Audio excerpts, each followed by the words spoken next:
Bem-vindo ao Bíblia no Ano.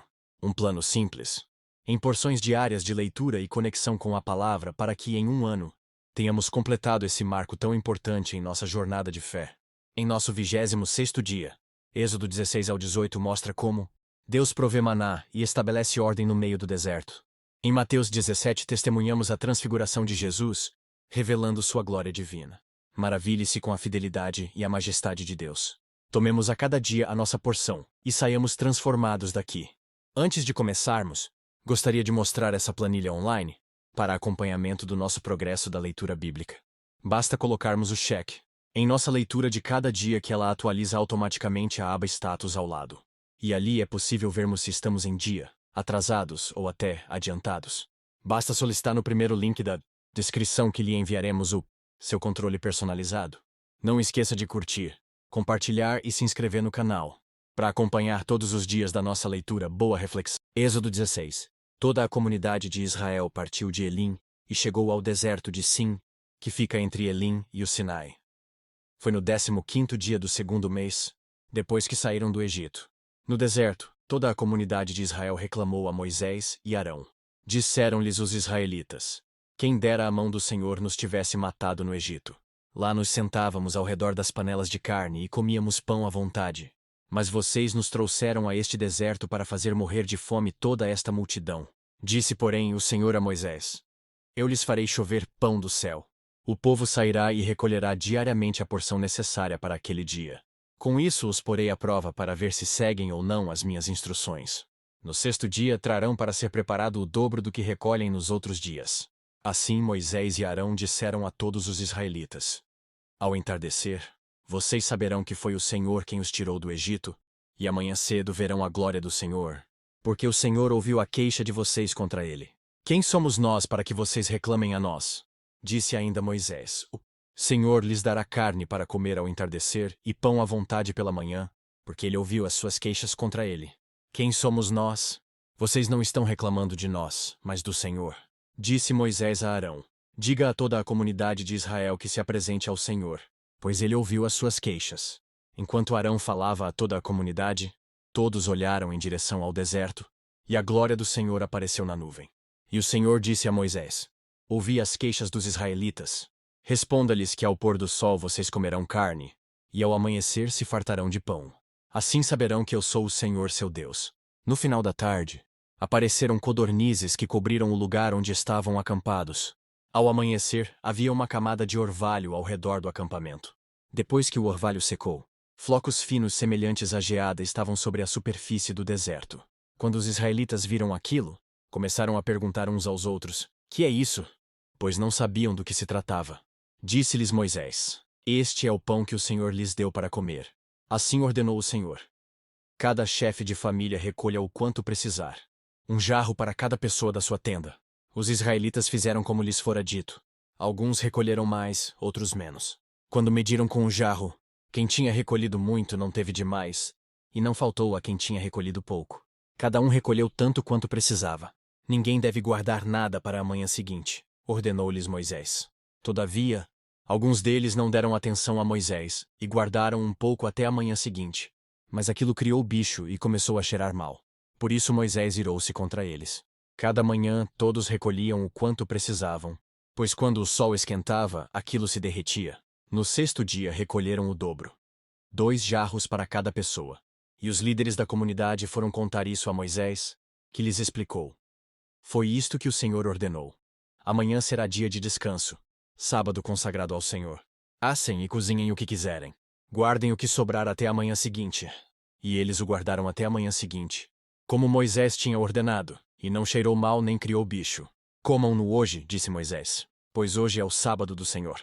Hoje vocês não o encontrarão no terreno. Durante 6 dias vocês podem recolhê-lo, mas no 7º dia, o sábado, nada acharão. Apesar disso, alguns deles saíram no 7º dia para recolhê-lo, mas não encontraram nada. Então o Senhor disse a Moisés: até quando vocês se recusarão a obedecer aos meus mandamentos e às minhas instruções? Vejam que o Senhor lhes deu o sábado, e por isso no 6º dia ele lhes dá pão para 2 dias. No 7º dia, fiquem todos onde estiverem. Ninguém deve sair. Então o povo descansou no 7º dia.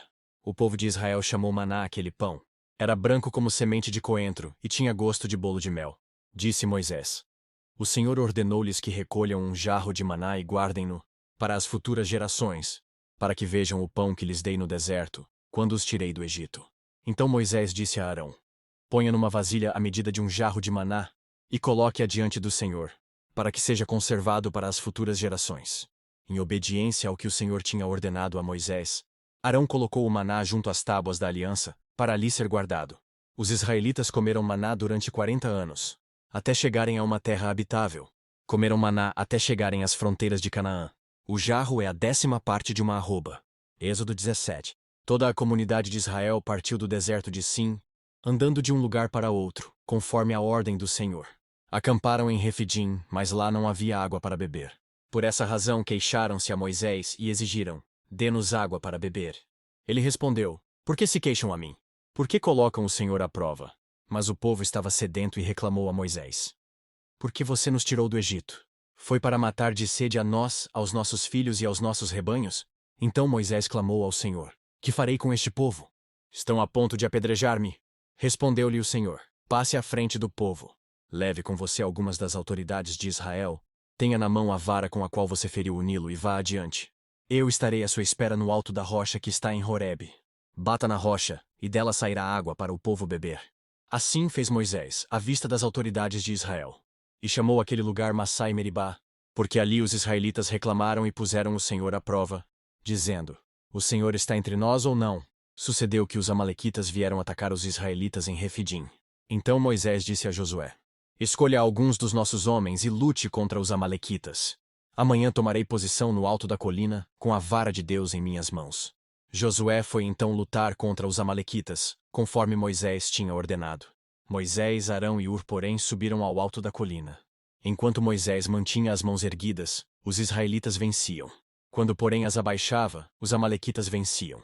Quando as mãos de Moisés já estavam cansadas, eles pegaram uma pedra e a colocaram debaixo dele, para que nela se assentasse. Arão e Hur mantinham erguidas as mãos de Moisés, um de cada lado, de modo que as mãos permaneceram firmes até o pôr do sol. E Josué derrotou o exército amalequita ao fio da espada. Depois o Senhor disse a Moisés: Escreva isto num rolo, como memorial, e declare a Josué, que farei que os amalequitas sejam esquecidos para sempre debaixo do céu. Moisés construiu um altar e chamou-lhe: O Senhor é minha bandeira. E jurou: Pelo trono do Senhor. O Senhor fará guerra contra os amalequitas de geração em geração.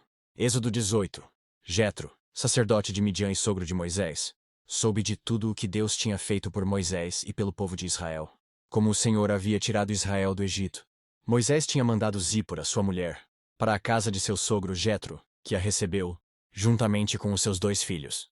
Um deles chamava-se Gerson, pois Moisés dissera: Tornei-me imigrante em terra estrangeira. E o outro chamava-se Eliezer, pois dissera: O Deus de meu pai foi o meu ajudador. Livrou-me da espada do faraó. Jetro, sogro de Moisés, veio com os filhos, e a mulher de Moisés encontrá-lo no deserto, onde estava acampado, perto do monte de Deus.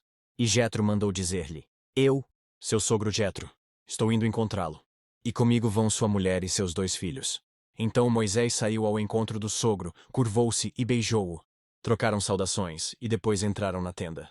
Então Moisés contou ao sogro tudo quanto o Senhor tinha feito ao faraó e aos egípcios por amor a Israel e também todas as dificuldades que tinham enfrentado pelo caminho, e como o Senhor os livrara. Jetro alegrou-se ao ouvir todas as coisas boas que o Senhor tinha feito a Israel, libertando-o das mãos dos egípcios. Disse ele: Bendito seja o Senhor que os libertou das mãos dos egípcios e do faraó, que livrou o povo das mãos dos egípcios. Agora sei que o Senhor é maior do que todos os outros deuses, pois ele os superou exatamente naquilo de que se vangloriavam. Então Jetro, sogro de Moisés, ofereceu um holocausto e sacrifícios a Deus, e Arão veio com todas as autoridades de Israel para comerem com o sogro de Moisés na presença de Deus. No dia seguinte, Moisés assentou-se para julgar as questões do povo, e este permaneceu de pé diante dele, desde a manhã até o cair da tarde. Quando o seu sogro viu tudo o que ele estava fazendo pelo povo, disse: Que é que você está fazendo? Porque só você se assenta para julgar, e todo este povo o espera de pé, desde a manhã até o cair da tarde. Moisés lhe respondeu: O povo me procura para que eu consulte a Deus. Toda vez que alguém tem uma questão, esta me é trazida, e eu decido entre as partes. e ensino-lhes os decretos e leis de Deus. Respondeu o sogro de Moisés: O que você está fazendo não é bom. Você e o seu povo ficarão esgotados, pois esta tarefa lhe é pesada demais. Você não pode executá-la sozinho. Agora ouça-me. Eu lhe darei um conselho, e que Deus esteja com você. Seja você o representante do povo diante de Deus e leve a Deus as suas questões. Oriente-os quanto aos decretos e leis, mostrando-lhes como devem viver e o que devem fazer. Mas escolha dentre todo o povo homens capazes, tementes a Deus, dignos de confiança e inimigos de ganho desonesto. Estabeleça-os como chefes de 1.000, de 100, de 50 e de 10. Eles estarão sempre à disposição do povo para julgar as questões. Trarão a você apenas as questões difíceis. As mais simples decidirão sozinhos. Isso tornará mais leve o seu fardo, porque eles o dividirão com você. Se você assim fizer e se assim Deus ordenar, você será capaz de suportar as dificuldades, e todo este povo voltará para casa satisfeito. Moisés aceitou o conselho do sogro e fez tudo como ele tinha sugerido. Escolheu homens capazes de todo o Israel, e colocou-os como líderes do povo, chefes de 1.000, de 100, de 50 e de 10. Estes ficaram como juízes permanentes do povo. As questões difíceis levavam a Moisés. As mais simples, porém, eles mesmos resolviam. Então Moisés e seu sogro se despediram, e este voltou para a sua terra. Mateus 17. 6 dias depois, Jesus tomou consigo Pedro, Tiago e João, irmão de Tiago, e os levou em particular a um alto monte. Ali ele foi transfigurado diante deles. Sua face brilhou como o sol, e suas roupas se tornaram brancas como a luz. Naquele mesmo momento apareceram diante deles Moisés e Elias, conversando com Jesus. Então Pedro disse a Jesus: Senhor, é bom estarmos aqui. Se quiseres, farei 3 tendas, uma para ti, uma para Moisés e outra para Elias. Enquanto ele ainda estava falando, uma nuvem resplandecente os envolveu, e dela saiu uma voz, que dizia: Este é o meu filho amado em quem me agrado. Ouçam-no. Ouvindo isso, os discípulos prostraram-se com o rosto em terra e ficaram aterrorizados. Mas Jesus se aproximou, tocou neles e disse: Levantem-se. Não tenham medo! E erguendo eles os olhos, não viram mais ninguém a não ser Jesus. Enquanto desciam do monte, Jesus lhes ordenou: Não contem a ninguém o que vocês viram, até que o Filho do Homem tenha sido ressuscitado dos mortos. Os discípulos lhe perguntaram: Então, por que os mestres da lei dizem que é necessário que Elias venha primeiro? Jesus respondeu: De fato, Elias vem e restaurará todas as coisas. Mas eu lhes digo, Elias já veio, e eles não o reconheceram, mas fizeram com ele tudo o que quiseram. Da mesma forma, o Filho do Homem será maltratado por eles. Então os discípulos entenderam que era de João Batista que ele tinha falado. Quando chegaram onde estava a multidão, um homem aproximou-se de Jesus, ajoelhou-se diante dele e disse: Senhor, tem misericórdia do meu filho. Ele tem ataques e está sofrendo muito. Muitas vezes cai no fogo ou na água. Eu o trouxe aos teus discípulos, mas eles não puderam curá-lo. Respondeu Jesus: Ó geração incrédula e perversa, até quando estarei com vocês? Até quando terei que suportá-los? Tragam-me o menino. Jesus repreendeu o demônio. Este saiu do menino, e desde aquele momento ele ficou curado. Então os discípulos aproximaram-se de Jesus em particular e perguntaram: Por que não conseguimos expulsá-lo? Ele respondeu: Porque a fé que vocês têm é pequena. Eu lhes asseguro que se vocês tiverem fé do tamanho de um grão de mostarda, poderão dizer a este monte: Vá daqui para lá, e ele irá. Nada lhe será impossível. Mas esta espécie só sai pela oração e pelo jejum. Reunindo-se eles na Galiléia, Jesus lhes disse: O Filho do Homem será entregue nas mãos dos homens. Eles o matarão, e no terceiro dia ele ressuscitará. E os discípulos ficaram cheios de tristeza. Quando Jesus e seus discípulos chegaram a Cafarnaum, os coletores do imposto de 2 dracmas vieram a Pedro e perguntaram: O mestre de vocês não paga o imposto do templo? Sim, paga, respondeu ele. Quando Pedro entrou na casa, Jesus foi o primeiro a falar, perguntando-lhe: O que você acha, Simão? De quem os reis da terra cobram tributos e impostos? De seus próprios filhos ou dos outros? Dos outros, respondeu Pedro. Disse-lhe Jesus: Então os filhos estão isentos. Mas, para não escandalizá-los, vá ao mar e jogue o anzol. Tire o primeiro peixe que você pegar, abra-lhe a boca, e você encontrará uma moeda de 4 dracmas.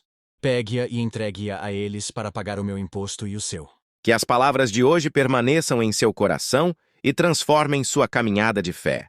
Não esqueça de curtir, compartilhar e se inscrever no canal para continuar essa jornada conosco. Se ficou para trás, não tem problema. É só assistir aos vídeos anteriores e se manter firme no plano. Nos vemos no próximo vídeo para mais uma porção da Palavra de Deus. Até lá! A paz.